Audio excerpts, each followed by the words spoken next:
عید کو مسلمانوں نے عبادت رہنے نہیں دیا، عید کو مسلمانوں نے تہوار بنایا۔ کپڑا خریدنے میں جیب کو نہیں دیکھا، چادر کو نہیں دیکھا، اوقات کو نہیں دیکھا، دوسرے کو دیکھ کر کے دکھا کر کے مسلمان پیسے کو پانی کی طرح بہایا، اور بہانے کے نتیجے میں زکوٰۃ کے پیسے سے بھی گھر کا کپڑا خرید لیا، فطرے کے پیسے سے بھی گھر کا کپڑا خرید لیا۔ جب زکوٰۃ وصول کرنے والا مدرسے کا آدمی آیا تو اس کو گالی دیا، تانا دیا۔ جب فطرہ وصول کرنے کے لیے غریب آیا تو اس کو دھکے دیا۔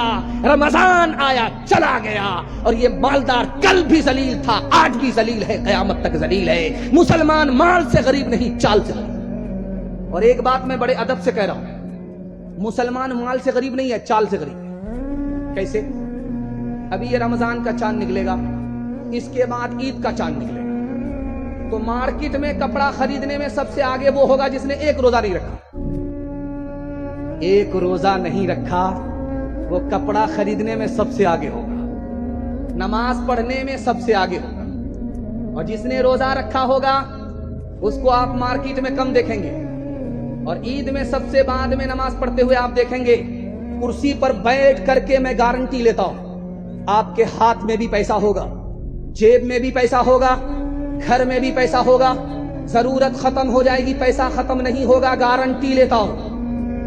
مگر اس کے لیے آپ کو دو کام کرنے ہیں۔ پہلا کام حلال کمانا، اگر حرام کماتے ہیں تو میں گارنٹی واپس لے رہا ہوں، اور دوسرا کام حساب سے خرچ کرنا ہے۔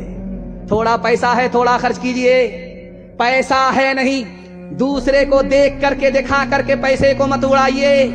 میں گارنٹی لیتا ہوں، حساب سے پیسہ خرچ کر کے 1 سال دکھائیے، حلال کما کر کے 1 سال دکھائیے۔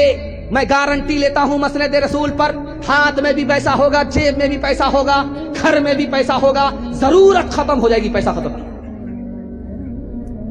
اللہ کس پر زیادہ مہربان ہے، امیر پر یا غریب پر؟ آپ کا دل بڑا خوش ہو۔ جب امیر آئے گا خدا کے پاس تو خدا پوچھے گا مال کے بارے میں، کہاں کہاں سے کمایا تھا، کہاں کہاں خرچ کیا؟ جب تک جواب نہیں آئے گا 1 انچ ہل نہیں سکتا۔